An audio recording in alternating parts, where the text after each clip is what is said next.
Welcome to Magnificat TV News, dedicated to offering news of the Church. Today is Wednesday, January 16th, 2019. In his address to the diplomatic corps accredited to the Holy See, the Pope has again lamented cultural colonization through gender ideology. The president of the Venezuelan bishops has discredited Nicolas Maduro's new term of office as president as immoral and illegitimate.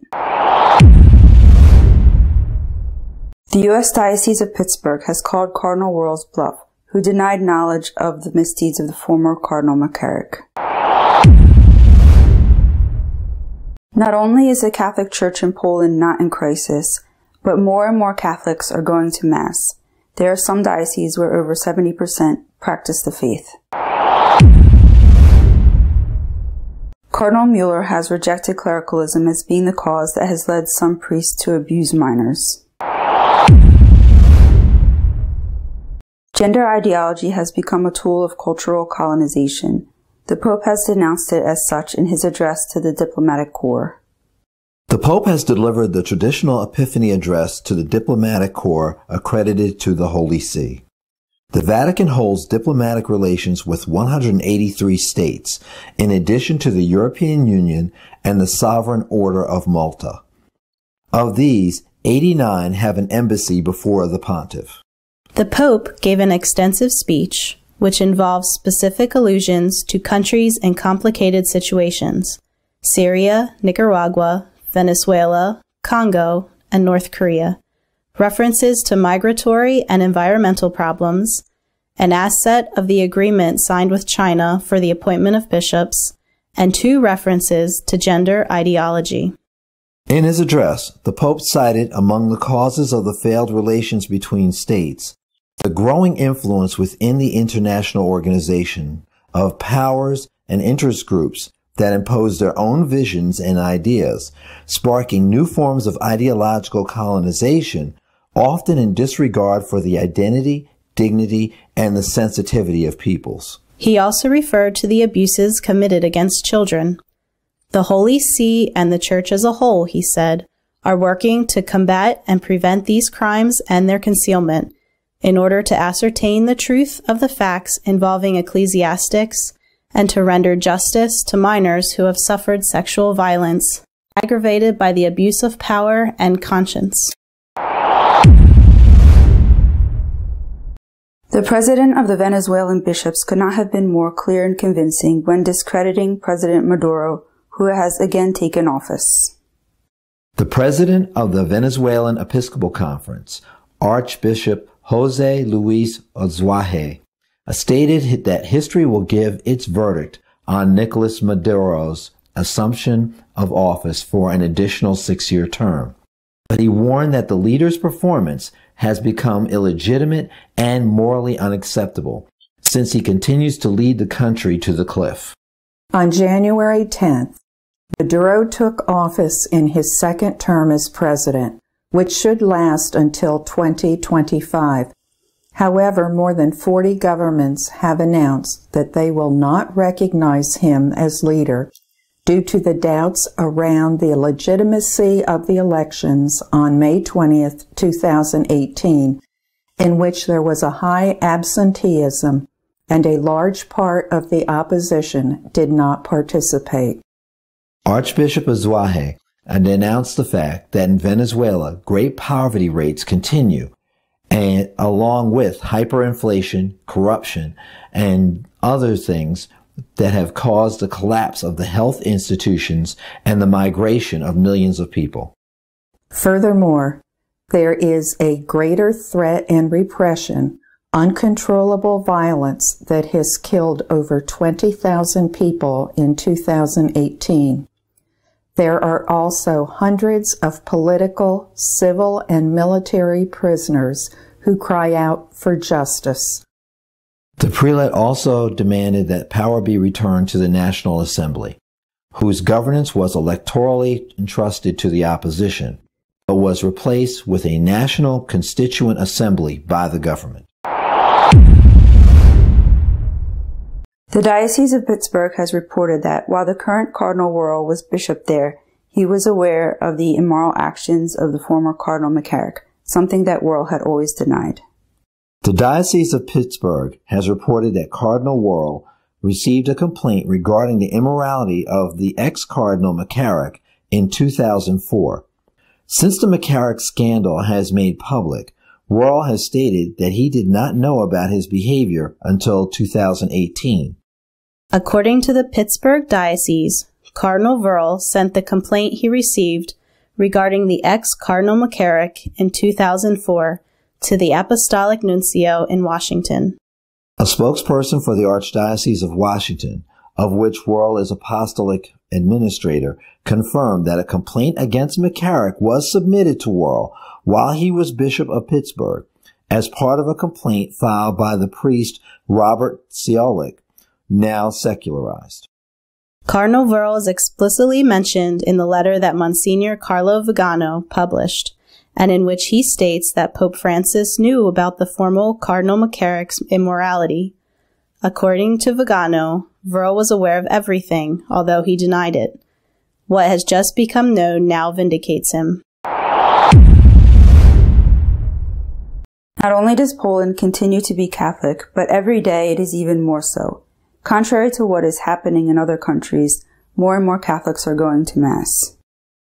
According to the latest study of the Statistical Institute of the Catholic Church in Poland, the number of Poles who went to Sunday Mass in 2017 increased by 1.6% compared to the previous year. The number of the faithful who received communion also increased by 1%. The data gathered in the study indicate that during the yearly head count of the faithful in the parishes in 2017, 38.3% of baptized Catholics participated in Sunday Mass, while 17% habitually received communion. In 2016, these figures were 36.7% and 16%. The highest rate of practicing Catholics, 71.7%, was recorded in the Diocese of Tarnow. The lowest in the Diocese of Kamień and Lodz, which was 24.6%. Other interesting data include the number of baptisms, which increased, while the number of confirmations and marriages decreased. At the end of 2017, Poland had a total of 24,917 priests incardinated in the diocese, serving 10,392 parishes. The idea that the cause of pedophilia in the clergy is related to clericalism and the abuse of power has been rejected by Cardinal Mueller. Cardinal Mueller, Prefect Emeritus of the Congregation for the Doctrine of the Faith, has commented on the stern rejection in Cardinal Brandmüller's recent statements concerning the clerical sexual abuse crisis with regard to homosexuality. While Mueller rejects the idea of holding all homosexuals responsible for the sexual abuse crisis, he insists that the fact cannot remain ignored that more than 80% of the victims are of the male sex. The German cardinal also rejects the idea that the abuse crisis has been caused by celibacy or purported ecclesial power structures. These abuses are not abuses of power, but rather power is being used in order to gratify one's disordered sexual desires. Mueller states, however, when an adult or superior sexually abuses someone who is entrusted to his care, his power is only the means, though also abused, for his evil deed, and not its cause. There then is indeed a double abuse, but one may not confuse the cause of the crime with the means and occasions for its implementation in order to unload the very personal guilt of the offender onto the circumstances or to the society or to the church. To babble on of clericalism or of church structures as the cause of sexual abuse is an insult of the many victims of sexual abuse outside the Catholic Church by persons who have nothing to do with the church and clergymen, he said. Our editorial is dedicated to commenting on the words of the president of the Venezuelan episcopate, declaring Maduro's government to be illegal and illegitimate. Venezuela otra vez. Y otra vez, por desgracia, por malas noticias, aunque también hay cosas buenas en ese desdichado país. Vamos a comenzar por las malas. Esta semana ha tomado posesión, ha renovado, tomando posesión de nuevo de su cargo el presidente Maduro. Una toma de posesión fraudulenta para un presidente fraudulento. De tal forma que no ha podido hacerlo delante del Parlamento porque los parlamentarios se han negado a ello. Ha tenido que hacerlo delante de una comisión de jueces nombradas por él. Y además una toma de posesión que ha sido boicoteada por prácticamente la comunidad internacional. Por ejemplo, los 14 países del Grupo de Lima, el día de la toma de posesión rompieron relaciones con él. Solamente han estado pues los de siempre, el Grupo del ALBA, es decir, Cuba, Nicaragua, Bolivia, y luego sus valedores internacionales, pues Rusia, China, Turquía. En Rusia, que se las da de ser el defensor del cristianismo en el mundo, está en Venezuela apoyando a un dictador y a un dictador sangriento. Pero no todo va mal, no todo va mal en ese, repito, en ese querido país. No todo va mal porque, por ejemplo, en ese país hay una iglesia excepcional. Estaban reunidos los obispos en la asamblea plenaria y el presidente de la conferencia episcopal ha hecho un discurso impresionante. Ha dicho que la toma de posesión de Maduro es inmoral, es ilegítima, tal cual. Y ha dicho que si el país sigue así, lo único que va a servir es para precipitar al despeñadero a todo el pueblo venezolano. Ha recordado que este año pasado hubo 20.000 asesinatos en ese país, 20.000 asesinatos, que terminará el año 19, según las previsiones de la ONU, con 5 millones de desplazados, que la sanidad está colapsada, que la corrupción es absoluta, la inflación tiene ya cifras de 4 dígitos, es decir, es un país que no tiene sentido tal y como está funcionando y que se mantiene solo por el miedo, por el terror. En ese país, sin embargo, vuelvo a repetir, todavía la Iglesia tiene un peso, hasta el punto de que puede decir que tiene que devolverse el poder al legítimo Parlamento, a la Asamblea Nacional, y no a esa Asamblea Nacional constituyente y falsa que Maduro se ha montado. Esto no lo destacan generalmente los medios de comunicación, es decir, hablan de las cosas malas de Venezuela y además hablan poco, tendría que hablarse muchísimo más. Esta semana sí se ha hablado un poco más porque ha sido la toma de posesión de Maduro, pero no se habla de lo que la Iglesia Católica está haciendo allí y de lo que está haciendo la Iglesia Católica en los países vecinos. Pienso, por ejemplo, Monseñor Ochoa en Cúcuta. El trabajo extraordinario y espectacular que está haciendo, dando de comer todos los días a miles y miles de refugiados venezolanos que cruzan la frontera y van a esa ciudad colombiana. Lo que están haciendo los obispos ecuatorianos, incluso los de Brasil, aunque la frontera con Brasil pilla lejos de las grandes urbes del país. Nos encontramos, por lo tanto, ante una iglesia que sí está dando la cara por su pueblo.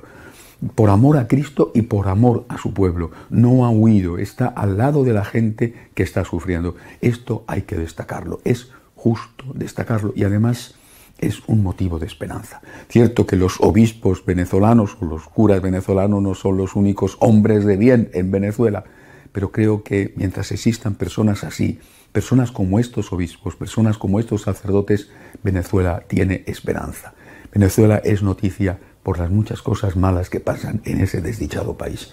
Pero también es noticia porque hay gente que ama a Cristo y que está dispuesto a dar la vida por Cristo y por el pueblo. Esos son hoy los que podemos presumir en la Iglesia Católica. En medio de tantas malas noticias podemos decir que en Venezuela hay obispos, en Venezuela hay sacerdotes que aman a la gente. Estos son auténticos ejemplos de los que los católicos podemos presumir porque merecen la pena. Rezamos por Venezuela, rezamos por ese querido y desdichado pueblo. Hasta la semana que viene, si Dios quiere. If you want to stay on top of what is happening in the church, you can visit our news webpage, www.catolicosonline.org. Until next week, God willing.